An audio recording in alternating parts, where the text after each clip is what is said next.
Dana, during most Cracker Barrel sessions, tensions are high and discussions become heated. But during Saturday's meeting, there was one topic everyone could agree on. The final Cracker Barrel session of the legislative season was anything but quiet Saturday. One by one, folks made their way to the podium to address issues important to them. Issues on residents' minds range from school safety and building a new regional jail to the new state insect and making tattooing a person's eyeball illegal, which is not uncommon for the final meeting of the legislative year. When we get to this point, there are so many bills out there that people, it's kind of all over the place, as opposed to the first Cracker Barrel and the second one. But the one topic on everyone's minds was the retirement of Indiana State Representative Clyde Kersey. And more than once, Kersey was thanked with a standing ovation, which took him by surprise. Over 22 years, I haven't thought about doing things that was great. I just did my job. So when you get to this point and getting ready to leave, you're really gratified and humble when people talk about what you've done and are thankful for what you've done. So, yeah, it makes you feel pretty humble. Vermilion County resident Leonard Akers has made it a point to attend Cracker Barrels outside of his district for years, specifically the ones held in Vigo County. And Saturday was no different, even taking to the stands to thank Kersey personally. I consider him a friend. He's not even my legislator. I'm not even in his district, but he's a super good guy, and he's been super, and I wanted to be here for that. After the meeting, Kersey took the time to meet one-on-one with folks, thanking them for letting him serve as their representative. This has been such a great opportunity for me to relate to people in my district and constituents that I'm going to miss that part. Representative Kersey has only missed one Cracker Barrel session in 22 years, and he says he will continue to attend the meetings and participate in the government. Dana? For those in West Terre Haute today, if you felt the ground shake this morning, it wasn't an earthquake, but rather a piece of forgotten history saying goodbye. Taylor Williams was among the spectators for the large gathering. She brings us our top story. Early Saturday morning, folks gathered on a hill overlooking the Duke Energy Wabash Valley generating station. But they weren't there to see the sunrise. After months of planning, the first phase of the demolition for the 65-year-old power plant was set to take place. Current and former employees gathered anxiously awaiting for the smokestack to come down. I never thought I'd see the day they tear it down. When the plant opened in 1953, Ralph Stafford was one of the first employees to work in the building. And for more than 38 years, Stafford went to work in the now closed plant. He even welded the steps up on the smokestack. I saw him build it and I thought it'd last forever. And the time has come when it's outdated, too expensive to operate. And as the clock grew closer to 9, the countdown began. 9, 8, 7, 6, 5.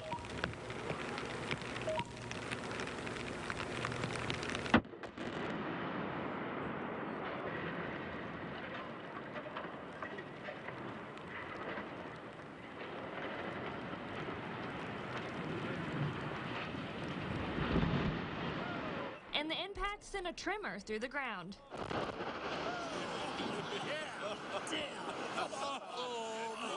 And after the dust settled, plans for the future began. When this leaves, that's a lot of tax money that leaves this county because it's no longer here. So that's why I think, Duke Energy is a corporate sponsor, and look at our network we have here. Hopefully someday we could bring something back here too. And even with part of the building gone, thoughts of the place remained. Oh, it took me back a lot of memories. It's a long time to work someplace. It's like family, In Terre Haute with local news that matters, Taylor Williams, WTWO. The demolition of the entire building is in the works and could be demolished as soon as August. However, with that explosion, several folks experienced a power outage. If you were at Honey Creek Mall tonight, you may have seen a swarm of police officers decked out in uniform. They weren't making arrests, though, but participating in an annual training exercise. Taylor Williams spoke with officers, and she has some top story details for us. Taylor. Rebecca, tonight was one of the 26 training days a year that the Terre Haute SWAT team trains to help keep citizens safe. The Terre Haute Police Department SWAT team is preparing for the unthinkable. An active shooter and a hostage situation inside Honey Creek Mall. Obviously, we've all been here as a member of the public to go shopping and things, but when you're dealing with any kind of a tactical situation, it can become very complex. And the more exposure you have to that venue, the more exposure you have to dealing through tactical situations within that venue, the better prepared you are in the long run. After the mall closed Sunday, officers suited up for the night of training. And for hours, SWAT worked on their techniques. To make sure if a situation did occur, they'd be ready. That if something bad were to happen, they know that we're at least preparing for something bad to happen, and we hope that it never does. We'll take care of them if something bad were to happen. Commander of the THPD SWAT, Jason Zuprin, has been a part of the SWAT team for more than 15 years. But even with training, there are situations that are hard to prepare for. It's the only element of the training that's really hard to try to mimic. When we get into these facilities and we take the tours or we do the training, they're empty or virtually empty. And it would be a lot harder to try to simulate a mall full of people. And no matter the time or place, THPD's priority is to protect and serve. Civilian safety is our top priority no matter what we do. It will always be our #1 priority is to protect their lives. Now, the mall isn't the only place the team practices. The THPD SWAT team trains in different venues, including churches, schools, and factories, and more. And several local companies asked the team to practice on their facilities, so if the situation did arise, they would be prepared. Rebecca? Thanks, Taylor. After the training at the mall was complete, SWAT then trained at the AMC theaters. While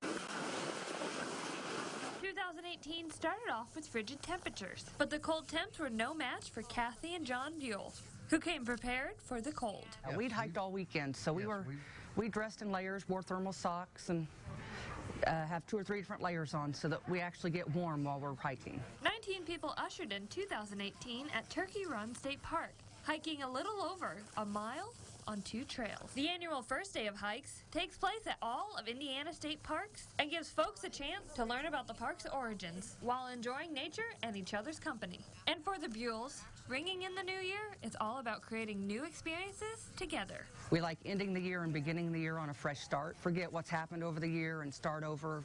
Leave any bad things behind and start out with something really enjoyable that you can talk about.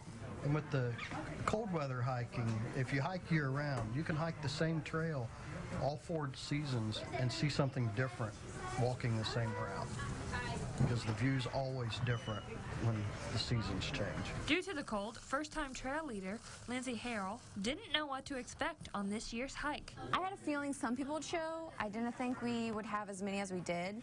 So that's great, but I was preparing for a small group. And the best part of the New Year's tradition? It's starting the new year on the right foot. We like to do our first day hikes to start people off on the right foot with the parks. We like to see people get out into the area, into nature. It's just a good way to connect with your natural resources and your state, and we like to bring everyone together when we can and bring in a Happy New Year. The Buells have hiked at 31 of Indiana's state parks together, and their last park to hit is Shakamak State Park, which they hope to hit and hike this year. Tom? All right, thanks, Taylor. Good luck to them. Glad you stayed warm out there. Thousands drive along this stretch of I-70 each and every day, unaware that the vehicle next to them could be on the road to delivering drugs. To catch drug traffickers, Indiana State Trooper Ryan Winters sits in his office eyes glued to the road. Things like speeding, quick lane changes, and erratic behavior aren't just signs of bad driving. They give off clues, and we're going to see if we can't pick up on some of those clues to show that they're trying to blend in. This car actually has 2 violations. For 16 years, Winters has been a part of the criminal interdiction team. Morning, how you doing? Good. Got your license registration on you? Yes, sir. And every stop is different. Although the most common drug seized is marijuana. This is a major narcotic corridor. One stop may yield several pounds, several kilos of narcotics. Right now I'm on I-70, crossing from Illinois into Indiana. And no matter what side of the state line you're on, you'll see patrols 24/7, 365 days a year. All the drugs come out of the west and southwest, and they go north and east. So they have to pass through Indiana, either in terms of the narcotics coming through or the money going back. The task at hand is not easy. When a vehicle is suspected to be carrying, every inch is inspected and searched. This driver's a known marijuana user. Inspections can take minutes to hours depending on the vehicle. But with every stop, police hope to put the brakes on trafficking. We hope to accomplish that. We want to stop the narcotics before they get to their destination. And we also want to stop the drivers out here who are impaired on narcotics and make the roadways safe. In Terre Haute with local news that matters, Taylor Williams, WTWO. Hymns filled the sanctuary at the First Christian Church in Duggar Sunday. But on this Sunday, the organ was silent. That's because Esther Hunnam sat in the second row, a new spot for the 94-year-old who spent a majority of her life on stage. But that wasn't her original plan. Well, we got a new organ. We had a small one and got a bigger one. And then there wasn't anybody else to play. The one that had been playing moved away. And so we didn't have anybody, and I just started in. For almost 60 years, Esther sat at the keyboard playing her favorite hymns. Over the years, the Duggar native served on more than 15 ministries in her church and taught children throughout Sullivan County. Come rain or shine or even a collapsed church roof, Esther made sure to always take her place at the organ. Well, it wouldn't be Sunday without going to church. It's just a hole in the week if you don't go. And Esther's passion for music spread down the family tree to her daughter Jill, her grandchildren, and her great-grandchildren. I've learned from her, and I hope I've passed it down to my family and my grandchildren. Music is an expression, and it makes me so proud that they can get up and perform, and it'll serve them the rest of their lives. Sunday service was bittersweet as Esther was honored for her work and officially stepped down as church organist. And even though she stopped playing, an engraving will forever claim her place at the church. In Duggar with local news that matters, Taylor Williams, WTWO.